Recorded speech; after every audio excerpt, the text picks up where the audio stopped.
Hello, everyone, and welcome to another instalment of Oxford Net Zero, Climate in the Balance, our term of conversations exploring the world of net zero emissions from all angles, really, which is, of course, the world we need to achieve if we want to stabilize the climate. And this week, we will be discussing climate justice in the context of net zero, the crucial role that justice plays in framing and delivering global climate action in an unequal world. I'm Steve Smith, for those of you who don't know me, the Executive Director of the Oxford Net Zero Initiative. And this week, as you can see, I'm joined by 4 people. So we're going to have a real conversation going this week. I have with me Lavanya Rajamani, Thom Wetzer, Javier Lezaun, and Henry Shue.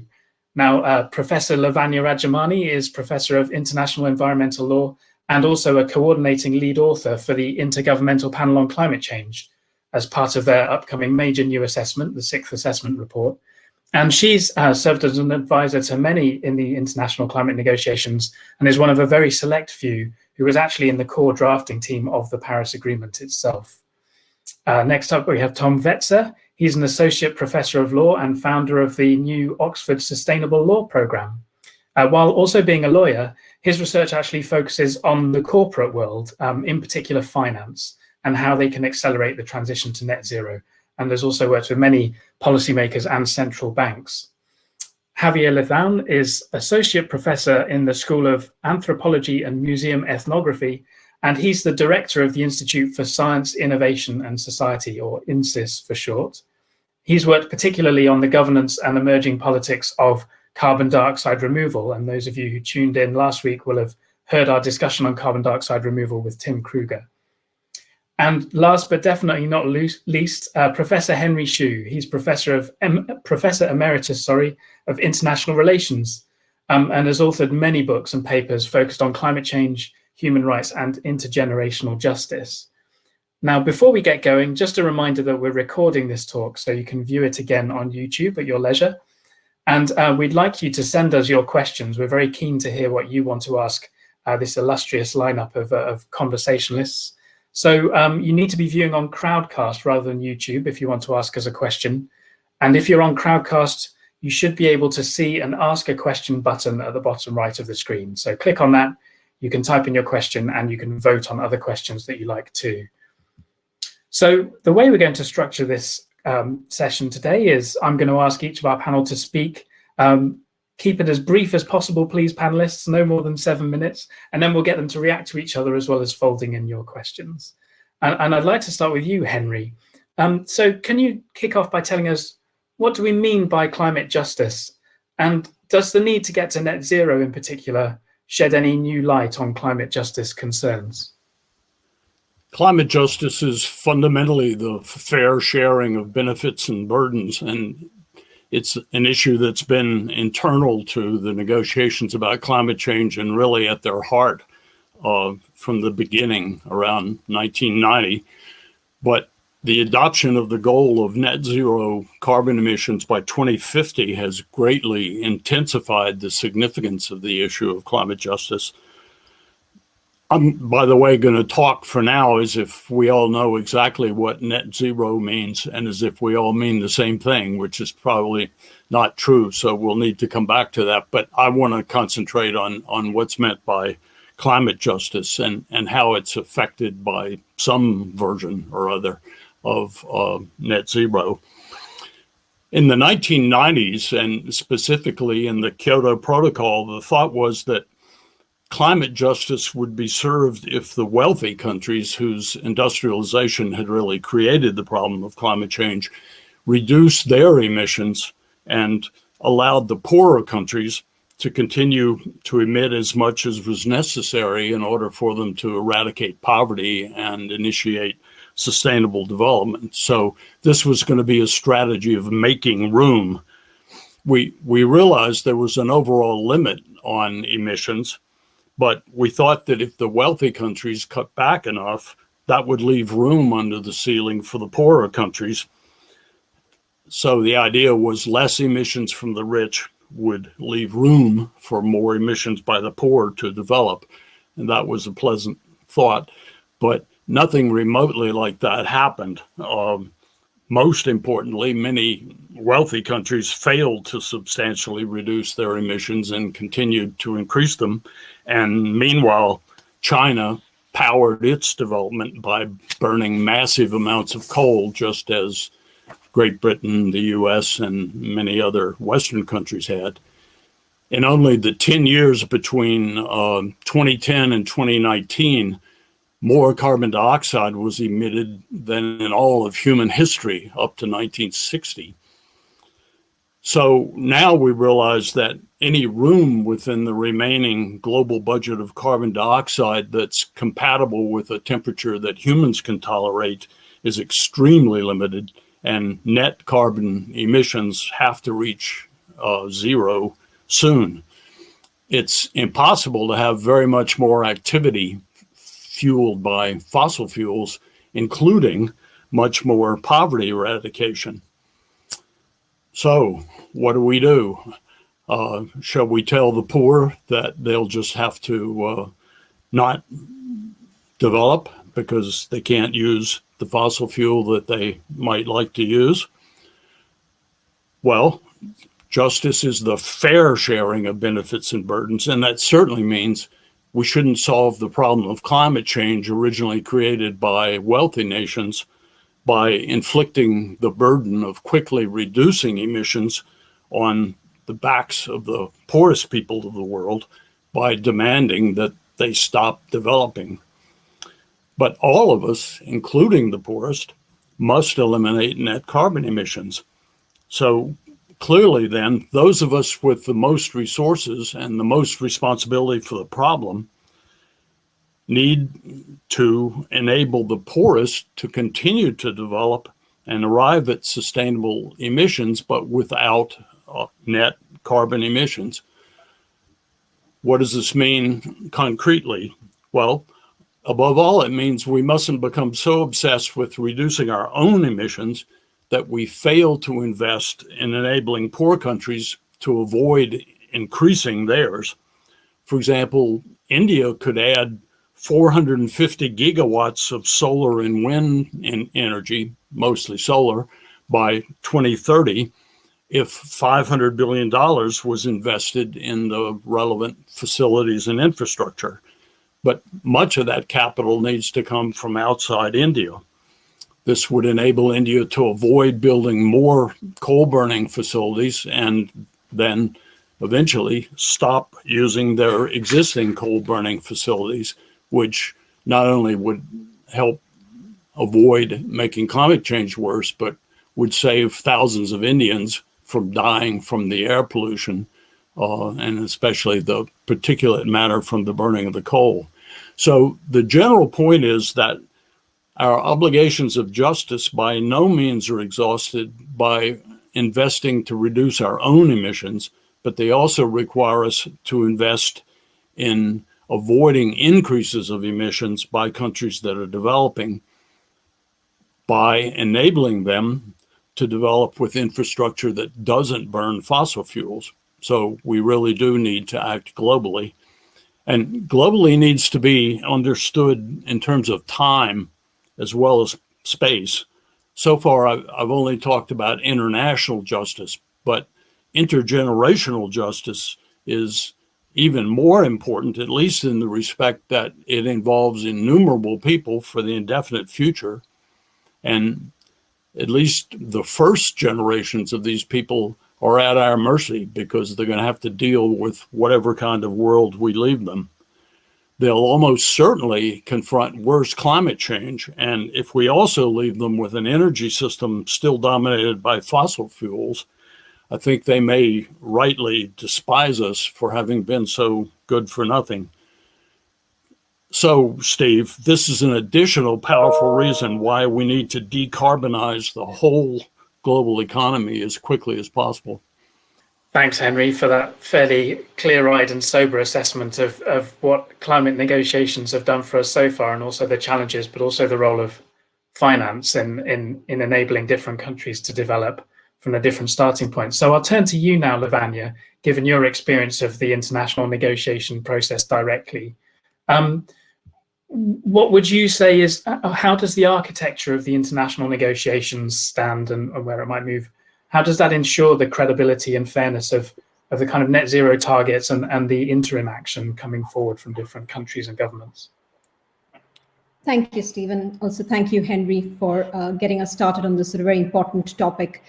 I'm going to focus my remarks on three somewhat interlinked issues relating to net zero targets: credibility, accountability, and fairness, because I think the three are linked. And as you would expect, I will approach these questions from an international law and governance perspective. So as we know, in the last year in particular, there's been tremendous momentum building up towards the adoption and announcement of mid-century net zero targets. There are over 120 countries that have net zero targets in some form, and Thom will speak, I think, more directly on the form that net zero targets take. Almost all G7 countries and a majority of G20 countries have net zero targets. Now, while this is heartening news, and it is that, it is worth asking three sets of interrelated questions relating to these net zero targets. First, in relation to their credibility. There are two aspects to the credibility question. First, of course, the form that these net zero targets take, to the extent to which they are anchored in national and international law. And in international law in particular, are they reflected in the nationally determined contributions that states are obliged to take under the Paris Agreement? And are they reflected in the long-term strategies that states are encouraged to prepare and submit under the Paris Agreement? So for context, parties were expected to submit new and updated nationally determined contributions in 2020. That is, for parties with nationally determined contributions that run till 2025 to indicate a new one for 2030, and for those parties that had nationally determined contributions that run till 2030 to indicate a new NDC or confirm an existing one in 2020. So far, 44 countries and the EU, representing 28% of global emissions, have submitted their updated nationally determined contributions. And only 28 countries and the EU have submitted long-term strategies. There's clearly a mismatch between the announcement of net zero targets, over 120 countries, and the anchoring of these in international law. So it is important to ask the question why states are hesitant to anchor these in international law. Is it just a question of time? Or is there something else? And that relates to the second aspect to the credibility question, which is a substantive one about the extent to which these long-term goals, mid-century goals, are actually aligned with short-term actions. Is there a mismatch then between long-term goals and short-term actions? And I think the ongoing controversy over the Cumbria coal mine in the UK is an example precisely of this kind of question. A question needs to be asked in those contexts. Are hard decisions actually being left for later, for others, and for future generations? And Henry raised this point on the assumption, actually, that there will be an overshoot in the short term, an extensive reliance on negative emissions. There are fairness dimensions to all of these, both inter and intra-generational fairness issues. And I understand that Javier is going to speak to the negative emissions and the fairness issues related to that. So this substantive issue related to process in terms of form and anchoring of these net zero targets in the national determined contributions and long-term strategies is linked also to the substantive question about short-term actions actually being linked to long-term pathways, and the short-term actions in the NDCs adding up to what is necessary to meet our long-term goals. The second set of questions relates to accountability for these net zero targets, whether there is accountability both in the short-term net zero actions that states take in the run-up to the longer-term goals. As I've indicated, many of these long-term net zero goals for 2050 and 2060 have not yet been embedded in the nationally determined contributions and the pathways towards the long-term strategies under the Paris Agreement. In any case, the nationally determined contributions themselves are not subject to obligations of result, and there is no adequacy review mechanism for individual nationally determined contributions in the international process. So the accountability, therefore, has thus far been demanded primarily by non-state actors and from outside the UN climate change regime. The Climate Action Tracker, for example, or the Race to Zero, which I know Steve and others from Oxford are also involved in. A key question, therefore, we need to ask in this context is how we generate accountability for net zero targets at the international and national level. And finally, the third related issue is the one relating to fairness. There are fairness dimensions to both the credibility and accountability questions, but it is also an independent issue that needs to be addressed. How fair and equitable are the spread of goals and commitments across countries? How are we to determine whether each country is doing its fair share? Or is this something that we should relegate as an issue of academic or historical interest, as some have suggested after the Paris Agreement was negotiated? So the Paris Agreement does sidestep that question with a move towards self-differentiation and national determination, but it is a question that repeatedly crops up in climate litigation, challenging the adequacy of national action. So in national and regional courts, including in the now famous Urgenda case, for instance, when claimants actually argue that national ambition is inadequate and that state needs to do more, the courts then naturally ask against what concrete benchmarks is the national effort to be addressed and judged in the context of a global collective action problem. That is, what is each country's fair share? And this is also a central issue in the Portuguese children's case that is currently pending before the European Court of Human Rights, where 33 European countries are being asked by a group of young Portuguese activists to increase their emissions and being told that they're not doing their fair share. So the issue of equity and fairness, which is proven perpetually irresolvable in the UN process, is now being asked in and dealt with in national and regional courts. So there is no sidestepping the issue of equity and fairness. This needs to be addressed if we have to move forward with a sense of ownership about resolving the climate crisis. In this context, and these are my sort of final notes, it's worth asking if net zero targets are actually appropriate for every country, whatever its situation. While as a simple and sort of understandable rallying cry, it has acquired considerable traction, it is far from clear that it is the obvious choice for every country, whatever its situation. My colleagues at the Center for Policy Research, in particular, Navroz Dubash, have argued that in the Indian context, net zero target may not be appropriate and would actually require a shift to a more mitigation-centric institutional architecture, which currently doesn't exist. And the consensus that currently exists is for a more development-led, co-benefits-led institutional architecture and pathway, which has actually reaped quite a few benefits in terms of energy transition. So are we going to compromise and jeopardize that sort of fragile consensus that has been built by actually moving towards or seeking net zero targets because of international pressure?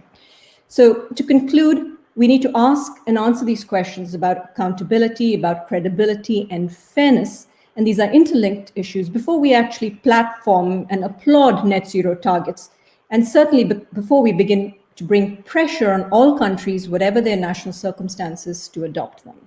I'm going to leave it there, but I'm of course happy to take any questions at the end. Thank you. Thank you very much, Lavanya. Plenty of food for thought there. And you touched on the fact that while your focus is national governments, there's a large and increasing number of non-state actors, cities, regions, and also companies who are setting net zero targets and considering climate action. There are these organizations and initiatives such as the Race to Zero, which are sort of umbrella organizations for these efforts. So that's a good time to bring in you, Thom, I suppose. We've heard about credibility and accountability and fairness when it comes to national governments. But in a sense, that these many companies that are coming forward with their own climate pledges has been one of the bright spots of climate action in recent months. But even if there are unresolved questions in terms of how national governments go about this, there are even more questions, I think, when it comes to the range of different companies involved. So are these all greenwash, or can we trust them? Or what are the ways that we can go about thinking about net zero targets in the corporate context? Well, thank you, Steve. And these are good issues to think about. So let's do it. Any pathway to net zero will require transformational change. That's true at the government level. It's true at the corporate level. And that change starts with a commitment to get to net zero in the first place. Now, others have spoken on this series about why net zero is the right goal to commit to. I will just speak about how we're going to make that commitment and then how we're going to get there. So let's start with talking about these commitments. There's good and bad news. So let's start with the good news. More and more governments, subnational governments, and indeed corporates, on which I will focus today, have made bold commitments to net zero targets. And The UNFCCC campaign, the Race to Zero, which Steve and Thom Hale here at Oxford have contributed a lot to, has been really important in making sure that companies make the commitment and that they exchange best practices. So there's a lot of action in this space. That's the good news. So what's the bad news? The bad news is that we have reason to doubt and question the credibility of these corporate commitments to net zero. So increasingly, the concern is that these commitments are meaningless and in some cases even misleading, like a smokescreen to create a veneer of action and respectability, but not much more than that. So in short, the concern here is that we're witnessing greenwashing. So why are we concerned about that? First, we see that companies are acting in ways that appear, at least on the surface, to be inconsistent with a net zero commitment. We see that oil companies spend the vast majority of their R&D budgets on fossil fuel infrastructure. We see that banks make commitments to green their lending portfolios, but still finance new coal-fired power plants. And so we see many, many more of these examples that seem inconsistent with the commitment. And second, once we start digging into the net zero plans, we realize that many of them just aren't good enough, that the plans are vague, without clear interim milestones, without any means for outsiders to track progress. We see that these net zero plans do not line up with the strategic priorities manifested in the business plans, or that they are limited to scope 1 and 2 emissions. We see that the plans rely on highly speculative technology, which does not currently exist, and has a low likelihood of becoming economically and technically feasible. Or we see that the plans rely on an abundance of nature-based solutions to act as carbon sinks, and we don't have, that level of,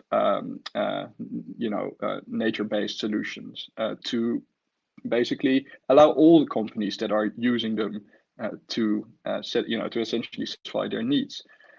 And then finally, we see that there is limited or no accountability when the plans that companies present are unsuccessful, and that the plans can therefore be easily walked back. So that's the problem. What are the implications of these non-credible net zero plans? First, it means we see inaction. So we do not meet our climate targets if we delay action. We need a realistic plan that we start acting on right now. Second, we see that there is a wasted opportunity. So in some countries, we've seen that the bailouts that have been provided to companies as part of the COVID relief packages have been made conditional on commitments to green the company's operations. But if these commitments aren't real, if they aren't credible, then these commitments aren't worth so much. Third, we see that investors and other stakeholders are being misled. And that means that they, or we, do not allocate our money well. We do not finance the sectors of the future, and we may inadvertently, through our purchases or investments, support a company that deepens rather than mitigates the climate crisis. And fourth, we're lulled into this false sense of security. A superficial assessment of climate commitments gives reasons for hope, but that hope could be, and in many cases appears to be, misplaced. So this is just to say we're not on the right track, it appears. And so the question becomes, how do we get back? And luckily at Oxford Net Zero, we have a plan to help companies do just that. So what do we need to do? Headline is this: we need to move beyond greenwashing and make net zero commitments credible. And there are 4 elements to that. First, companies should make realistic plans to get to net zero. Now, we need to help them to articulate and set standards for what it means for a plan to be realistic. This means there should be intermediate milestones, that the plan should be grounded in scientifically sound assumptions, and that the plan should not excessively rely on unproven organizational or technological solutions. This is, of course, in part unique to having a net zero rather than a zero plan, because the net element of net zero commitments, the negative emissions, are in some cases used as loopholes rather than as opportunities to wiggle out of their commitments. So that's a problem. The second thing companies need to do is they should really commit to a net zero plan. And what do I mean with a real commitment? A credible commitment is hard to walk back. That means that there is a penalty or a cost attached to non-performance. And we can realize such a cost by linking the net zero plan that companies adopt to the corporate governance arrangements of the company. And we can do that using the innovative kind of corporate law tools that we're developing here at Oxford at the Oxford Sustainable Law Program. For example, we can link executive compensation to meeting the interim milestones articulated in the plan. We can ask companies to finance themselves with debt instruments that hike up interest payments if the company does not meet its targets. And again, here, the idea here is simple. If a company's management is serious about the net zero plan, they will agree to such mechanisms. And that is how we as investors and other outsiders can see who is serious and who is not. The third thing companies should do is to be required to disclose their net zero plans and these commitment mechanisms. And that creates a transparency that we need as outsiders to assess how they're doing and to make sure that any penalties that they have committed to will actually be implemented if progress is unsatisfactory. And finally, we should exchange best practices and coordinate between companies. So Oxford Net Zero is designed to do just that, to exchange best practices on net zero plans. But the coordination is also important because it enables us, for example, to use the available biological offsetting capacity in a sensible way to accelerate the development and deployment of negative emissions technology. And where technological progress is made, similarly, we should share that expertise and coordinate. So in sum, Steve, we have a unique opportunity to mitigate climate change, and it may in fact be our last opportunity to do so. We cannot accept greenwashing by corporates. We need to move towards credible net zero commitments. And so we need to do these four things. Realistic net zero plan should be implemented. Companies should have a credible commitment mechanism to that plan. They should disclose what they're doing, and they should exchange best practices. And if we do that, I think that we can get there. So that's what Oxford Net Zero is about. That's what the Oxford Sustainable Law Program is contributing. And so with that, I'm going to hand it back to you, Steve. Thank you very much, Thom. And you drew attention to one particular aspect, which I think we should pick up with Javier, about negative emissions or carbon dioxide removal or various other labels they have at the moment. But this is, I guess, one of the issues which has really gone up the priority list of decision makers in thinking about net zero and puts the net in net zero. This idea that you might need removals, not just emissions reductions, but active removal of greenhouse gases from the atmosphere in order to offset residual emissions. So Javier, you've been doing a lot of thinking about how this might play out in the national policy context. What are your thoughts on that topic? Okay. Well, thank you, Steve, and thank you for the invitation. So let me share a few thoughts on how to bring questions of equity and justice to bear on the issue of greenhouse gas removal. I think it's urgent that we bring this discussion to bear directly on the question of removals. And Tim Kruger went last week through a number of reasons why the development of removal technologies might be accelerating in the near future. And this is not to suggest that we are on an inexorable path towards having greenhouse gas removal at the scale, but I think we have a window of opportunity to discuss that development in the context of concerns about equity and climate justice before we lock into specific technical choices or political choices. Now, the problem is that our thinking about greenhouse gas removals is really limited to literally a handful of countries. There's only very few countries that have dominated the debate about what that development should be like. We have models to understand how removals might be distributed across the world, but those are typically models that simply map biophysical capacity to carry out greenhouse gas removals. And they are driven by a motivation to minimize cost in that process. So those are of very limited value in terms of understanding the actual implications, social, environmental, economic, political, across the world if we were to go down that route. So we know very little about how adopting greenhouse gas removal at scale will affect the political economy and the climate strategies of a vast majority of countries. And if we want questions of equity and justice to be central to the development of greenhouse gas removal, we need to diversify and broaden that discussion very, very quickly. Now, we have a few ideas for how to apply concepts of fair share to the development of carbon dioxide removal. These are typically models that combine the principle of polluter pays with different metrics of ability to pay. So what those models give you is this global distribution of removal capacity for greenhouse gases based on a combination of those two principles.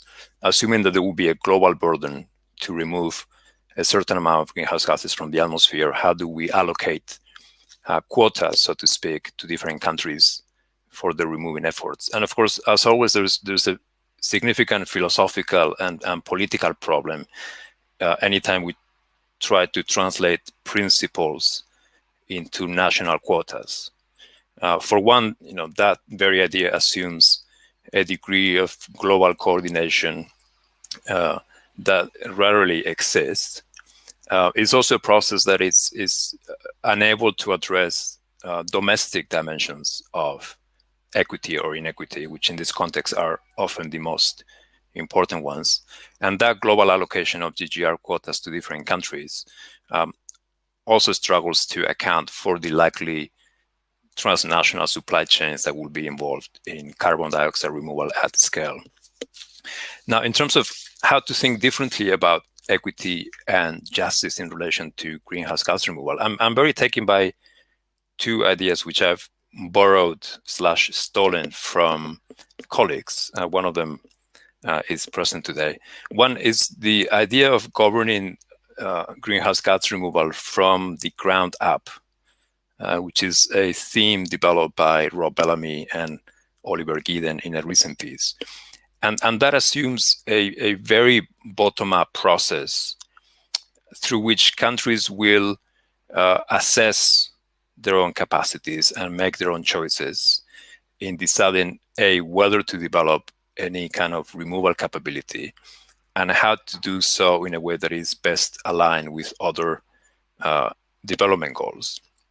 Now, how to do that in a way that contributes to broader transitions towards a more equitable and just climate regime is one of the questions that I'm struggling with. I think in that process of countries developing their own understanding of removals and how it might fit or not fit within their respective economic and political goals, I think it's important to think of international assistance not in terms of allocating quotas or monitoring enforcement, but simply or primarily in the sense of assisting with the evaluation and potentially monitoring of those removals. So this is not a matter of transferring technologies from one country to another or from one section of the world to another.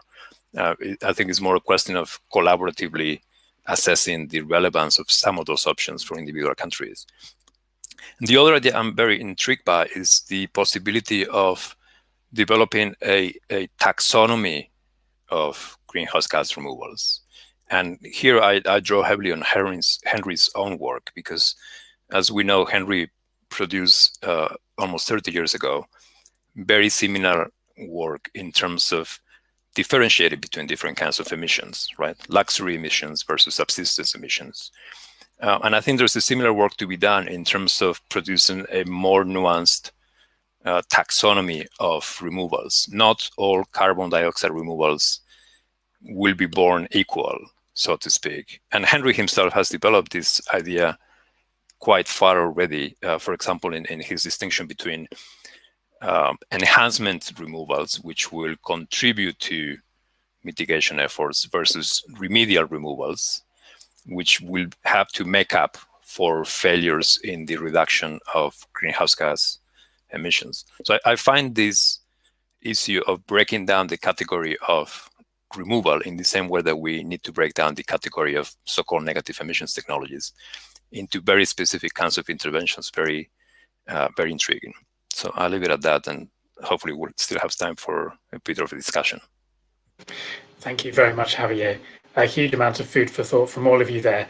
And before I dive into the questions, of which there are many, Henry, I just wanted to come back to you because you laid down a marker right at the start about whether we're all talking about the same thing when we refer to net zero. So what were the things you had in mind when you mentioned that? And do you think we've addressed that, or is there more ground to cover? Well, yeah, I was hoping someone else would deal with that actually, but actually, one of the issues is precisely what Javier was just talking about. You can say we need to reach the point at which we are not adding any more carbon dioxide, because, as I think probably everybody understands, the crucial factor here is the total cumulative atmospheric concentration of carbon dioxide, and that atmospheric concentration will not stop growing until we stop adding to it. So it's very important to stop adding to it. But we've already installed so much infrastructure that depends on burning fossil fuel that inevitably, no matter what else we do, we're actually going to emit more carbon dioxide than is compatible with any temperature that will not be disruptive. So the greenhouse gas removal that Javier is talking about is absolutely crucial. I mean, there's no way we can avoid doing some removal. So, and to some extent, this is where the net comes in, right? You can either not emit, or for carbon dioxide that has been emitted, you can reduce. One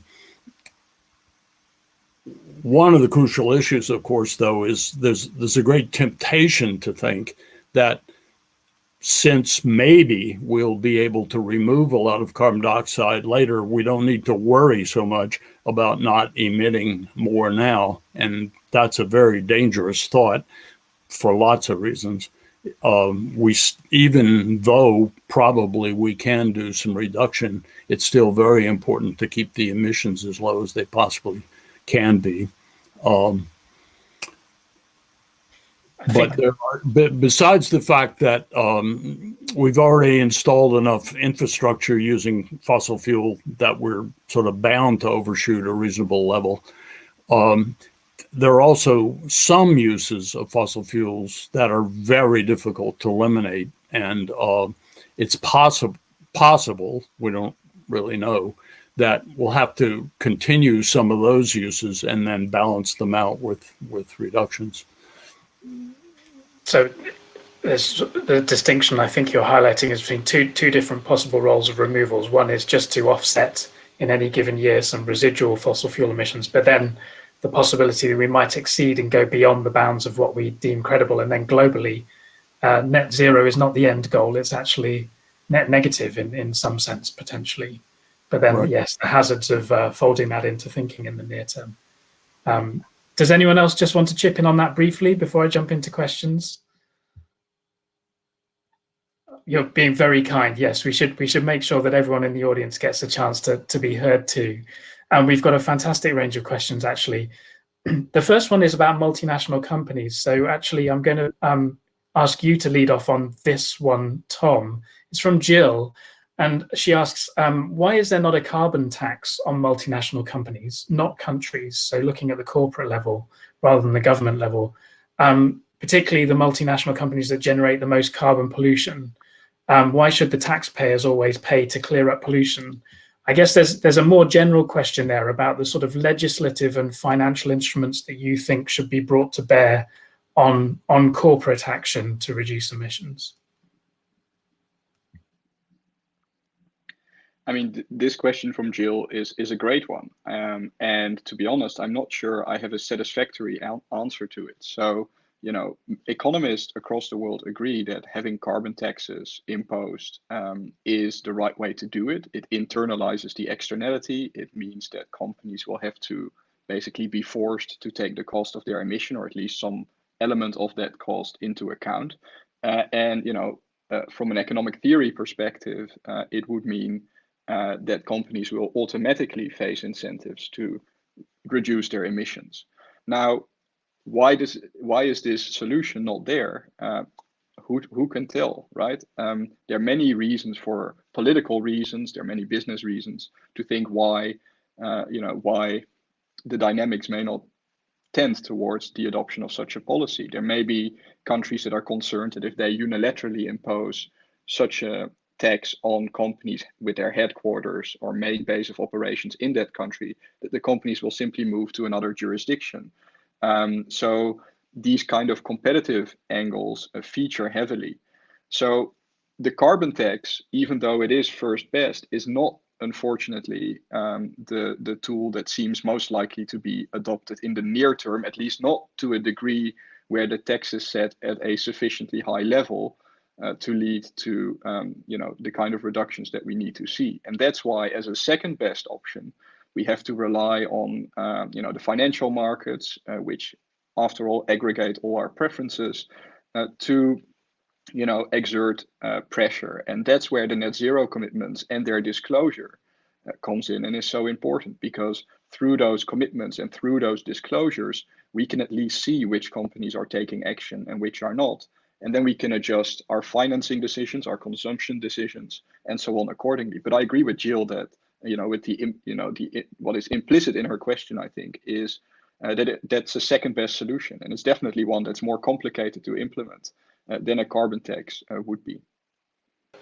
Lavanya, I wanted to pick up with you on that one, because I think this discussion around involving corporates and also sort of sectoral-led climate action, so where there are multinational companies or groups of companies where the issues are very much sort of cross-national, I think that it appears to me from the outside at least that that's a discussion which has gained some ground in terms of the international negotiation process. So what do you think are the prospects for sort of greater involvement of corporate considerations and issues of, carbon pricing or other sort of measures in the international framework that we have? So that's a very good question, Steve. In the context of the international negotiations over time, there has been greater involvement and acknowledgement of the role that corporates, and not just corporates, other non-state actors play as well. And I think the Paris Agreement architecture in particular opened that up, in particular the sort of Conference of Parties decision that accompanied the Paris Agreement did create a bridge between non-state actors and the actions that they take and the intergovernmental process. So the Paris Agreement architecture did open up channels of interaction between non-state actors and state actors. But traditionally, international law, of course, does not and cannot create obligations directly for non-state actors, and that's not what it does. There were suggestions, interestingly, in the run-up to Paris. In fact, I think it was the Yale Center for Environmental Law and Policy that had suggested that the Paris Agreement architecture should have sort of a docking architecture, which allowed even corporates to dock their commitments into that architecture. But that was, of course, a bit too much of a stretch for international lawyers and in particular the diplomats that were negotiating the Paris Agreement. So they didn't go that far. But as we've seen in the last few years, there has been a lot of complementarity between state and non-state actions, including through corporate action. The extent to which it's going to be directly discussed in negotiations, things like carbon pricing and taxes, there's a limit to how much the intergovernmental process will actually do that. I'll move on to another question now, or actually maybe I'll group a couple of questions together because I think they both relate to aspects of climate justice in the international negotiations. And maybe I'll pass these to you first, Henry, and then Lavanya, you may want to pick up, and Thom and Javier do chip in as well when you want to. So Jim Smith asks, Henry, what's the best form for the rich West to pay reparations to the global South for years of climate damage? And the sort of linked question is, I think it's from Daniel Scharf, how and who is going to argue the case for climate justice or fairness at COP26? I'm glad people are asking such nice, simple questions. I don't view our fairly sharing the burdens of dealing with climate justice as really reparations. It's not that we've done some wrong, like we engaged in colonialism or ran a slavery enterprise, and so we owe the victims compensation. I'm really just talking about a forward-looking idea that from this point forward, we need to share the burdens in a fair way. But what's a fair way? That means who should bear which part of the burden.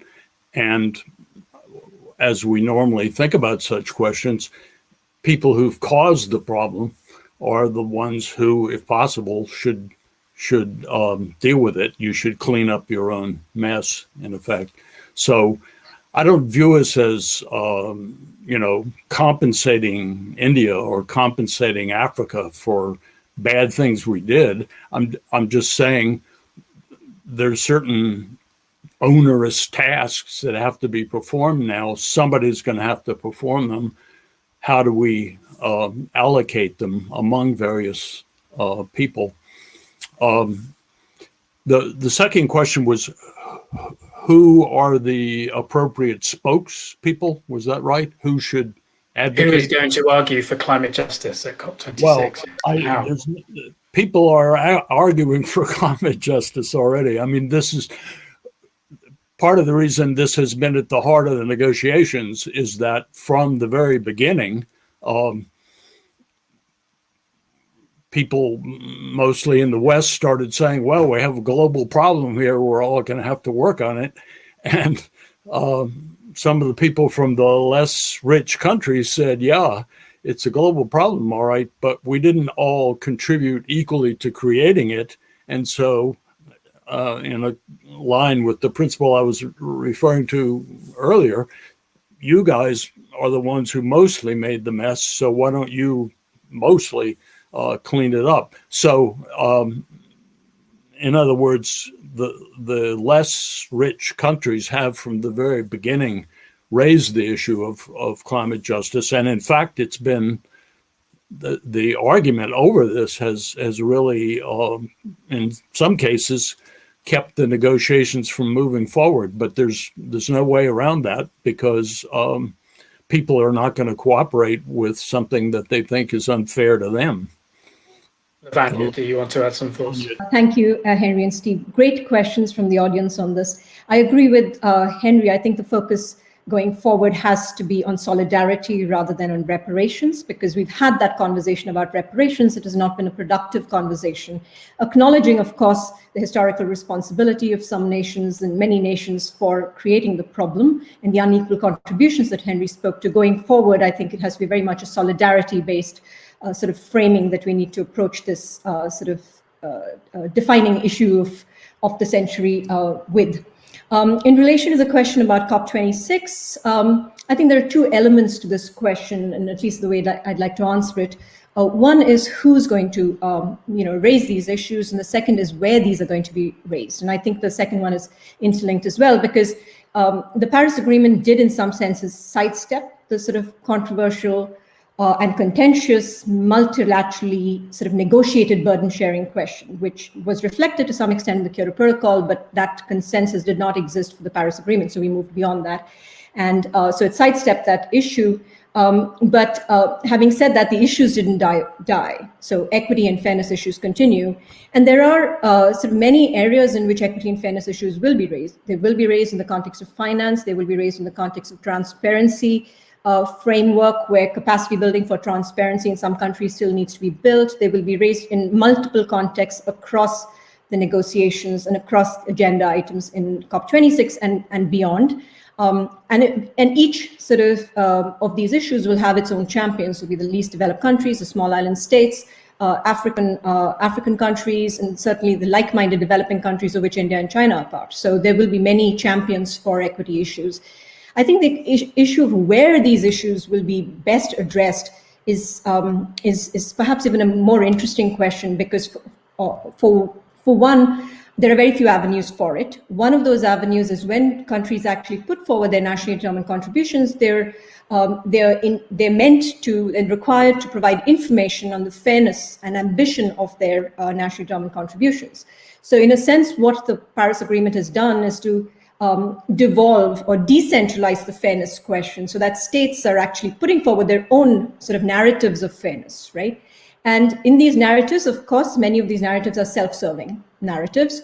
The indicators that states use to describe and characterize their contributions as fair are often they're subjectively selected. So for instance, among the NDCs, about 108 states have argued that the fact that their contribution is a small share of the global total should be sufficient to indicate that whatever they're doing is fair. But if you add up all these contributions, it's more than 60% of global emissions. So obviously that's not an appropriate indicator, but states put that forward as an argument for why their contributions are fair, right? So there needs to be some disciplining, and that disciplining could come from sort of international environmental law, it could come from international climate change law, it could come from subsequent Conference of Parties decisions, but there needs to be some disciplining of how countries actually justify their contributions as fair. And the other avenue is in the global stocktake, which is, of course, set for 2023. It's a collective, not an individual assessment of progress in meeting global goals in the 1.5 and well below 2-degree target in Article 2. But there is scope for doing that in the light of equity. And there are multiple sources of input into the global stocktake, and this input can come from non-state actors as well, and UN reports. So many non-state actors are also going to contribute to this. And I think that's the other avenue in which equity and fairness issues will still be addressed and should be addressed. So. Just to jump off from that one, Lavanya, because I think that links to one of the questions, which is, does achieving global net zero mean that rich nations must achieve net zero earlier in order to give poorer nations space to develop? Maybe it sounds like the Paris architecture gives quite a lot of flexibility and room for interpretation. So justice is in there, but it's kind of up to every country to decide how they process that and operationalize it.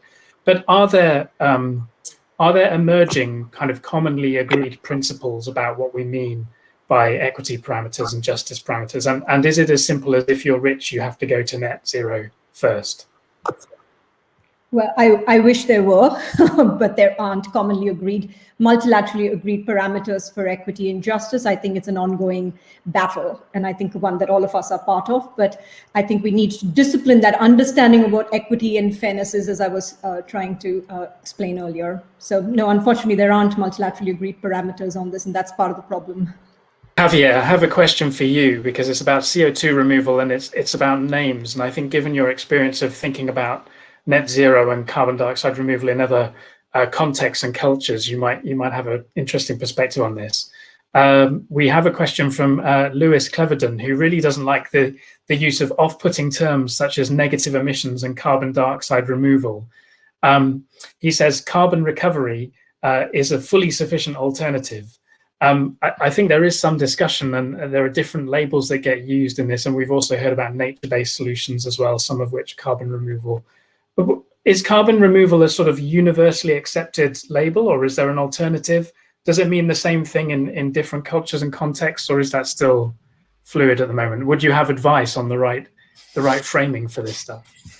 I do share the discomfort about the terminology, specifically something like negative emissions technologies. On the one hand, because the net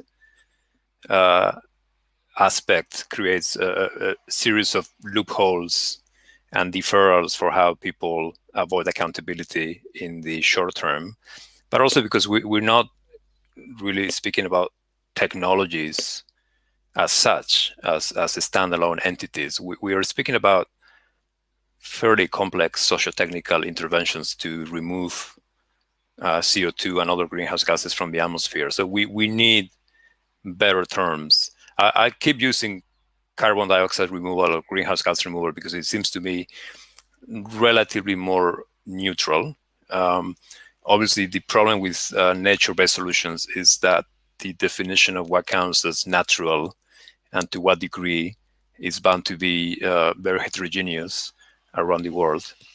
So this is just to say that we are working through a very fluid, very charged terminology, and that we need to come up with terms that will allow us to scrutinize these claims more thoroughly rather than simply adopt ready-made concepts. Thank you. I'm going to ask another question from Doreen Stabinsky, which is about offsetting, actually, because that's a topic we've touched on but not really spoken much about. The idea of carbon offsetting being, of course, that if we go anywhere below the global level to national level or corporate level, one way in which you could achieve a climate target is essentially to pay or fund effort outside the realm of your own control. And it could be an emissions reduction project, an emissions avoidance project, or a removal project.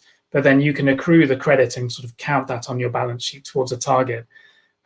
Now, some of us at Oxford have recently published some principles for net zero aligned carbon offsetting, but I understand this is a very live issue, both at the national level and the corporate level, and an issue you may all have views on. But maybe if, Thom, I ask you to lead off first in terms of the role of carbon offsetting, the challenges and opportunities at a corporate level, and then others may want to speak in different contexts. But Thom, what do you think about the role of carbon offsetting in net zero targets?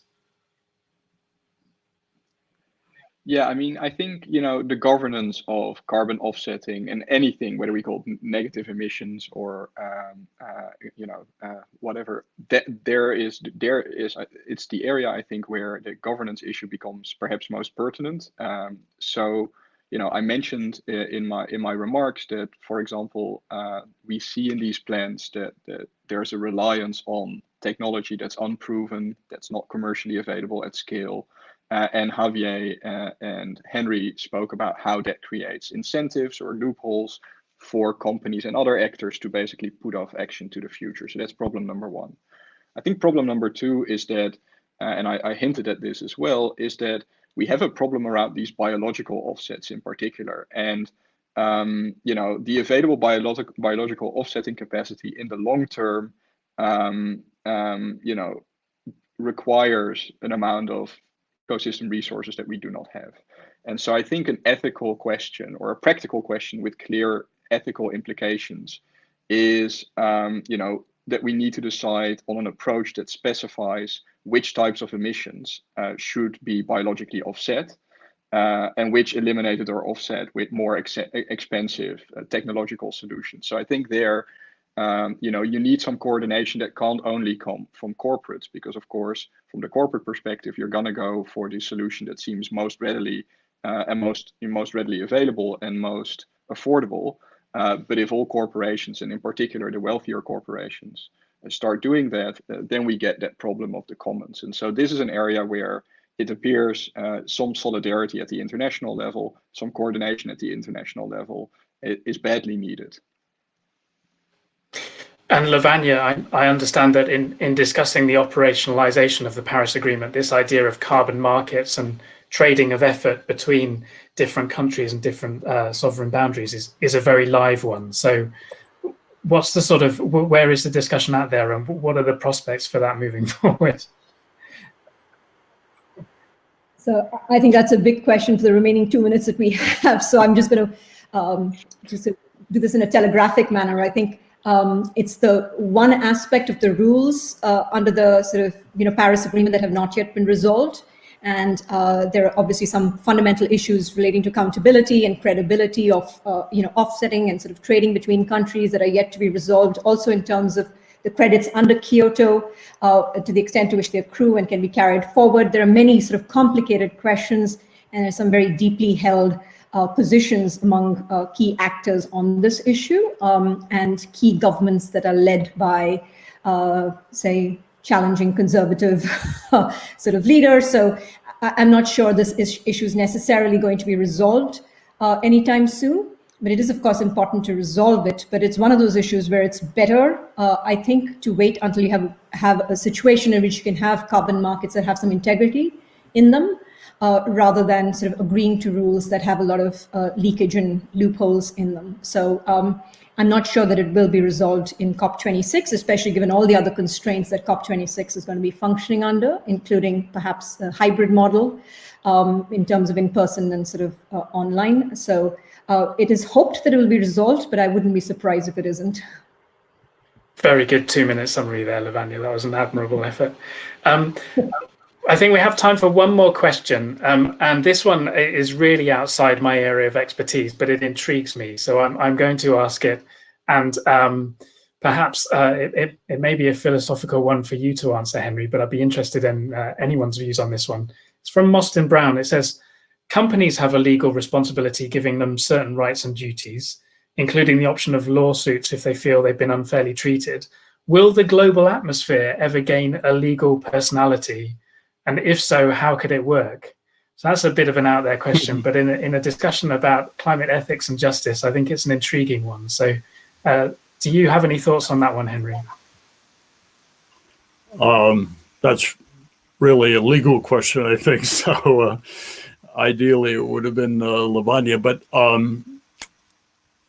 the fundamental problem, of course, is that you need to respect the interests of things that are not here to fight for their own interest. The same is true of future generations, by the way. You could give legal standing to trees and whales and so on, and people have worked seriously on how to do that. Similarly, people have worked on how to give future generations standing by, for example, having a certain percentage of national legislatures consist of delegates whose job is not to represent different districts of people alive now, but represent people of the future. So what you're trying to do is to find a way to create advocates for people or things who can't speak for themselves, either because they can't speak or because they're not here. The other alternative, of course, is that the rest of us take seriously these interests, that the rest of us show some care for them and try to preserve them, and then they won't have to fight for themselves. And I'm not terribly optimistic about it either way, but I think probably the best hope is that we should pay some attention and take some care toward those who aren't here to fight for themselves and who are at our mercy and vulnerable to what we do. There you go. I was displaying my ignorance in asking the wrong person, but I still think that was an admirable answer for someone who claims not to be an expert. Lavanya and maybe Thom, as legal experts, do you have any thoughts to add to that one briefly? I mean, what do you think is the possibility that the future evolution of the international architecture on this, Lavanya, that there might be future generations or the atmosphere sort of included as an interest and a personality? I mean, it's a fascinating question, and I'm sure the questioners are well aware of the sort of emerging jurisprudence on, titled Earth jurisprudence on this, which actually looks at this issue and the rights of nature. I think it's a question that, many lawyers 10 years ago would have thought was a ridiculous question. Of course, it's non-humans and inanimate